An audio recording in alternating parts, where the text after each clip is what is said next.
that is exactly the theme of the book I'm working on right now. It's called The Comeback Quotient, and it's all about the importance of that orientation toward reality, which I think is actually the essence of mental fitness. I define mental fitness as the ability to make the best of a bad situation. What does it take to do that?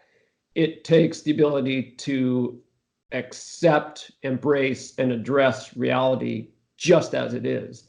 That is the gift. Like that, the people with sort of the Yodas of mental fitness, endurance, that is what they have. Like, that's it. That's all you need. But it's a lot, because like we do try to deny and flee reality in all kinds, and just BS ourselves in all kinds of insidious ways. It's easy to say, it's harder to get there.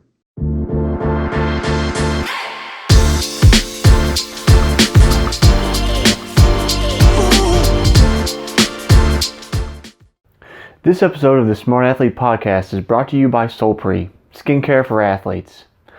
Whether you're in the gym, on the mats, on the road, or in the pool, we protect your skin so you're more comfortable in your own body. To learn more, go to solpre.com. Today on this episode of the Smart Athlete Podcast, my guest is a prolific writer and author. If you know anything about running, you've probably seen his stuff before. You may have even read one of his books. He is the author of Racing Weight, which I've had for years, kind of here on my desk.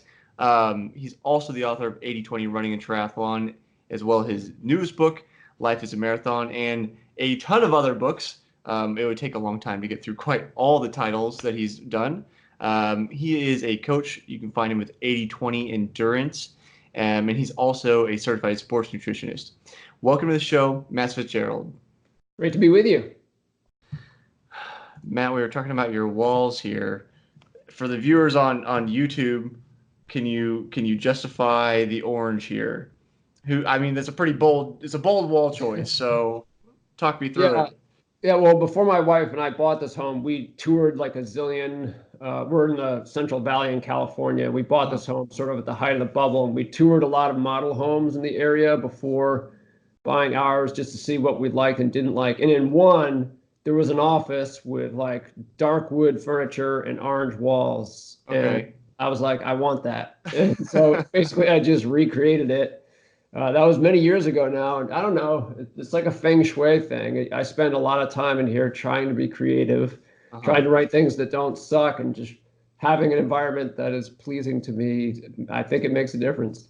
Yeah, well, so I spent a fair amount of time in the art room in high school, and some a little bit in college as well. But at the time, I studied a little bit more into kind of color theory, and there's this whole idea about different colors affect our moods and all this kind of thing. And orange is definitely on the like vibrant spectrum. As I was telling you before we got going, I actually had an orange bedroom, and that was what I read at the time was that's a big no-no because like orange is supposed to be so energizing and vibrant and like awake. Right. It's a terrible environment for sleeping. So there may be something to having those orange walls to get like the creative juices flowing. Yeah, I don't sleep in here, that's for sure. No, like mid-afternoon naps. You're like your brain gets tired of working on new articles, and you're like take a nap. None of that. No, I'm not a napper. I had to do it a little bit. 2 years ago, I trained with a team of professional runners in Flagstaff, and they said they all napped, like all these pro runners. And I'm like, I just don't have time. And by the end, I was there for 13 weeks. By the end, I was napping. But I've got to be pretty desperate to go down for a 20-minute cat nap. Yeah, I feel like I can't help myself some days, but it has to do with the training load, and which maybe that's what you experience training with the pro runners. They're definitely like making you get after it. That's what it was. So I heard you say in one of your other interviews that I listened to that at the time, I think you may have been referring to Life as a Marathon. You were saying you're trying to sell a book that nobody wants.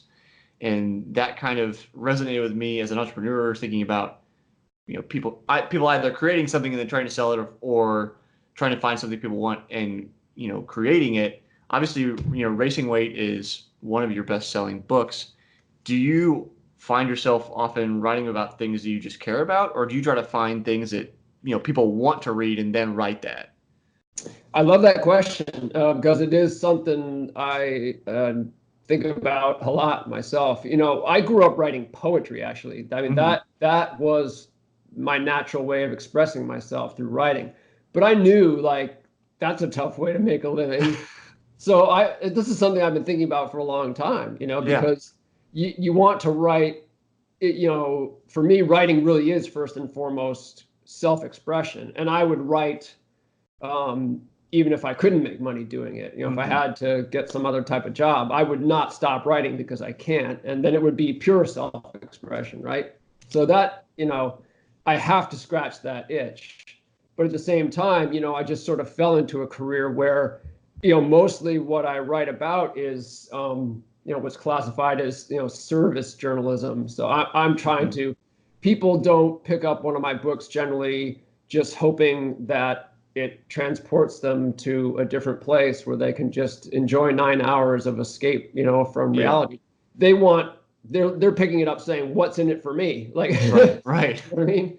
Don't entertain me, like make me a better runner. So there's a balance there. So, when fortunately I am kind of an idea factory. So I'm always coming up with ideas, but there are two sources for that. There's just, as an athlete myself, as a coach, as just a curious person who's very passionate about these sports.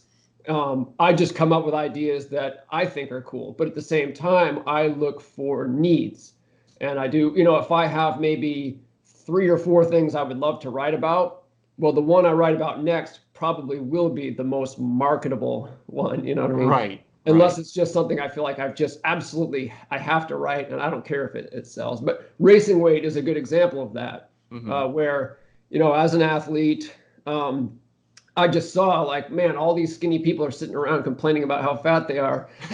Like there's a need here. I do that. Yeah. So that was a case where I also saw people pursuing weight management as athletes in kind of dumb ways, just the way non-athletes were doing it, because there was no, legitimate resource them to turn to. So I felt like, okay, this could make some money, but also, like, there's a legitimate need, and I feel like I will offer something that I actually believe in myself as an alternative to the South Beach diet or whatever was big at the time. Yeah. Well, it's like, so, like, I guess to me, so as an entrepreneur, I think about, like, my raison d'etre, or like the reason I do things is basically to provide value, and that's to solve people's problems, or in some ways, because it could be providing entertainment, but it's, to me, I gain satisfaction from providing something that somebody else needs or wants, and kind of giving myself to a cause greater than my own selfishness. Yes, which is different from an artistic mindset, Right. Like a pure artistic mindset. It really is just like, you feel like, and this is something, because I've been writing since I was a child, and there's a purity to creativity at that age. You're not, you're not thinking. You're not marketing anything. You're just. But that's still in me, and sometimes I'll just my newest book is a good example of that. Life is a Marathon, where I felt it's just, the feeling is, it's a little absurd phrased this way, but that's how you perceive it. Like, I have to get this written before I die. I must. You know what I mean? It's just like, you have to. Like, it won't let you go until you got to give birth to this thing. Then you can move on with your life. Yeah. Well, you talk about having passion for writing, but you're writing as you're a working writer. You make a living from doing it, which I find often people talk about it. If you follow your passion and you do it as a job, and you can be successful doing it, barring all the obstacles to get there, that often it will kill your passion. So how do you maintain that, love for it, when you are in effect trading it for, income? Yeah, I guess I'm fortunate in that regard as well, and maybe it just ties into the other way I mentioned earlier that I consider myself fortunate is that I have a lot of ideas. Hmm.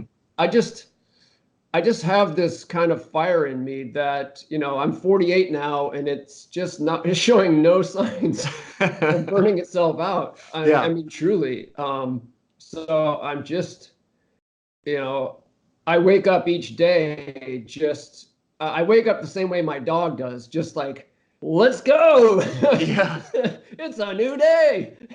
It's going to be great. And it's not always a great day, but, there's always something like I can't wait to get my hands into.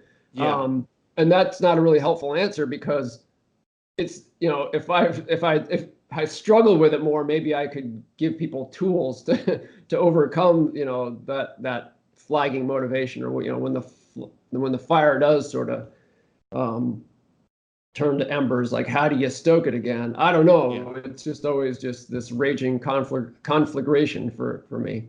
Well, I almost wonder if it's something, I'll say genetic, but something inherent in you. Because I think in another interview, you're talking about um, just your kind of passion for running and how that's not really abating either. It's this. At the time you were talking about recovering after a marathon and being ready to go even the next day when the wounds are still fresh, and that's I won't say it's abnormal, but it's definitely different than I'll say a mainstream perspective about life, where it's like, all right, I did the hard work, now I need to like take time off. I mean, we have a weekend every week so that you can take time off from doing your regular thing. So I wonder if maybe it's just you know in your genetic code to kind of keep pushing those things forward. I think it has to be, honestly. Yeah. I don't see any other explanation. And it's just one of those things where, I know other writers who they love writing. Um, it's something they could never let go long term, but they can go 3 or 4 months without writing, and some of them need to. You know what I mean? Like, Yeah. they spend a year, 15 months or more working on a book, and when it's done, they're like, I'm good. I'm good for a few months. Like me, if I go 3 days without writing at any point, it's like 3 days without running. Yeah. I'm, I need psychiatric help at that point. So is it almost like a catharsis to get that out, to like when it's like, because you have so many ideas and obviously you're very prolific. How many books are you up to at this point? If you count everything, I mean, because a couple are co-authored. One is just like a Right. glorified, training diary. It's, I think, 26 published I worldwide. wanted to say it was over 20, Yeah. and just you have to. I mean, you're like almost like Stephen King. You're just churning out books, but like it almost seems like because of that nature of thinking so many ideas that you have to get them out. Otherwise, do they escape you if you don't get them down? No, I mean, one thing I've learned is that, if it's meant to be, it'll come back. Okay. And a lot of things that end up becoming books, I allowed to gestate just in another corner of my brain for a Hmm. long time, sort of just let the muse work on it. Like, I'll have the idea, but it's inchoate, and I just don't know if it has legs. So Diet Cult is a great example of that, where Yeah. just the seed was planted when I just started to wonder, as someone who was telling people how to eat, like, why are people so irrational about food? Like, this really isn't that hard, but I just, um, yeah, I felt like I was getting so much pushback from uh, the inability of people to think straight about food. Yeah. But I allowed that idea to develop for a long time before I felt like I had like a clear message. That concept of a diet cult became conscious for me. It was just kind of passed through that curtain from the muse to consciousness, and then I'm like, Yeah. hey, I've got a book here. But that took a long time. And that method you were talking about in diet culture, you referred to it as agnostic, agnostic diet or agnostic Agnostic health? healthy eating, yes. Okay, yeah. Because I was looking about that, and you mentioned in an interview about that, you mentioned being wary of choosing the experts that you want to follow, since we have a likelihood of wanting to follow the people we already want to follow, like effectively an echo chamber, which is a big issue socially right now, where we have the ability to kind of isolate ourselves into this camp or that camp and not listen to any outside ideas. I also this is maybe a personal question. I also you mentioned Siddhartha Gautama in another interview. I kind of wonder if you studied Buddhism at all, because that quote about being wary of choosing your leaders and being critical reminded me of the teaching to the Kalamas, where the Buddha mentions, don't even listen to the things that I'm telling you. Verify the claims for yourself. Yes. Nietzsche has a very similar quote. He said, basically, I wish everyone would follow my own example and think for themselves. So Right. I want you to follow me by not following me. But actually, my older brother is a Buddhist, so Okay. I've been exposed to it, both meditation and Buddhist teachings through him. So, I've just sort of flirted with the path a bit myself, but it just didn't ever speak to me quite the same way. I mean, Right. my brother lived at the San Francisco Zen Center for a long time. Actually, Yeah. became a Buddhist priest. Sits every single day. That's so yeah. But it's been cool just to have a sibling who is able to feed a lot of the goodies to me. But I don't have to. I don't have to meditate every day. Running Well, it's is my like, meditation. yeah, it's like, I mean, I go, but there's a lot of like quotes that run around in my head. The quote about you're the average of the 5 people you spend the most time with. So it's like some of those things are gonna rub off on you whether you want them to or not, especially if they're off repeated, say at family dinners or holidays or anything like that. Yeah. It's funny. I'll just toss this in. But so the same brother, Josh, I should give him a name. He's a runner too, and Mhm. he's 3 years older. He's 51 years old. He's kind of making a middle-age comeback, trying to get to Boston. Okay. He ran a 259 marathon at 19 off of like mostly beer as his training. Okay. He's perfectly talented enough, but he kind of went far off, and it's been a tough road for him. And he was really in the zone. He was in a purple patch, like running better than he had in years. And he just got injured yesterday.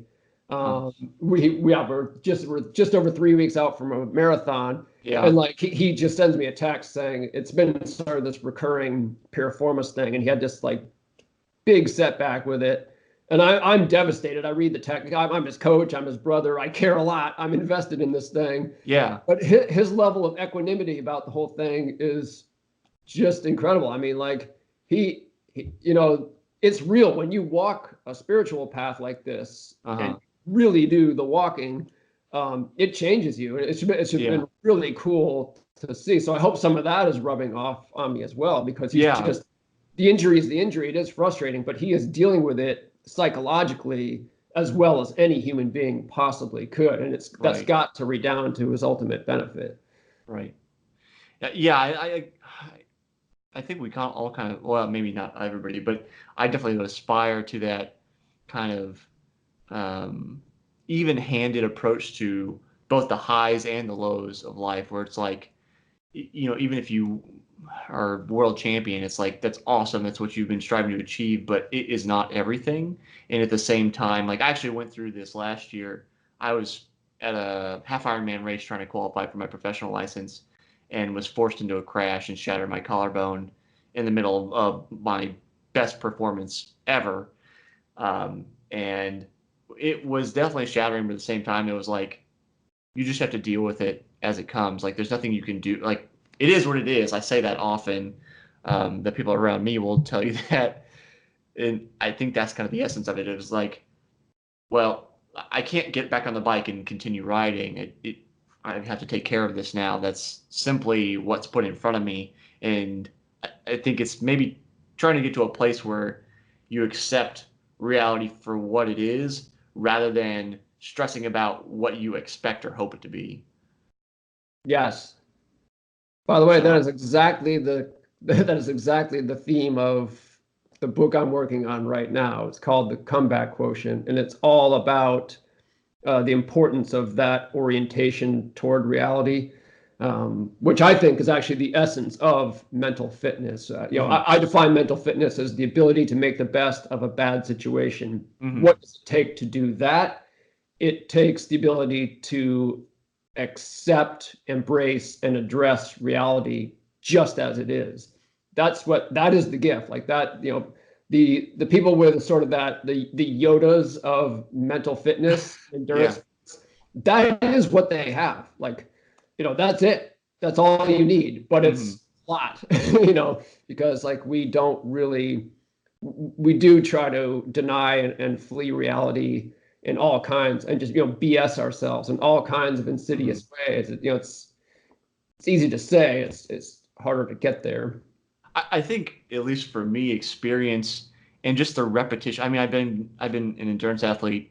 We're going on, this will be year 19, season 19. We're starting here. So it's like almost just doing it over and over and over and over again. Like you start to see the cycles of training, the cycles of your life, realizing things that are important. Like the podcast has helped me a lot, talking to different high-level athletes and kind of their perspectives and the things they've gone through.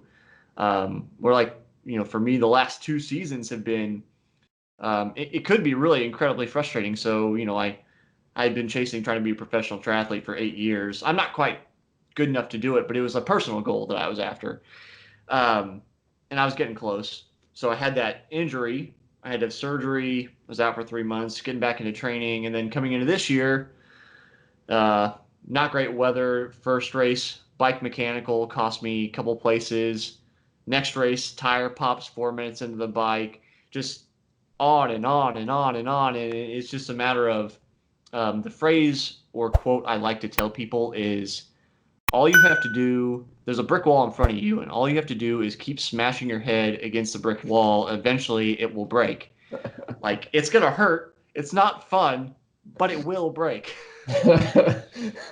So, in lieu of finesse, all you have to do is just keep after it, and something will break free eventually. Yes. Like the Desi Linden's quote after she finally won the Boston Marathon, keep showing up. Okay, and that's something that comes up in entrepreneur circles too, is like, all you have to do to be as successful is show up, because so many people don't show up. Right. So it's like, if you commit to that consistency, whatever it is, whether it's running or like you churning out books, you're going to be successful to a greater or lesser degree because you keep showing up. Yeah. I mean, it's, I couldn't agree more. It's amazing. Like you can just stay in the game without any real goal in mind, and yet a transformation will occur. When I was a high school runner, I would get so nervous before races that I was like sick. Yeah. This would be like not the morning of the race, like 3 days before the race, like on Wednesday. It's almost worse then, because you can't alleviate it. There's no imminent race. It's just like weighing on you. You can't flip the switch and turn it into something kinetic. But now, I don't get nervous at all before races. I mean, at all. I get excited. Like when I'm on that start line, I want to be there more than anyone else on that start line. I promise you, I'm amped. I'm in a performance mindset. It's not that I don't care, but nervous. No. And how did that happen? I just kept racing. Yeah. It's just like the pain is so familiar, the pressure is so familiar that I didn't have a strategy to experience that sort of transformation. It just was this natural evolution.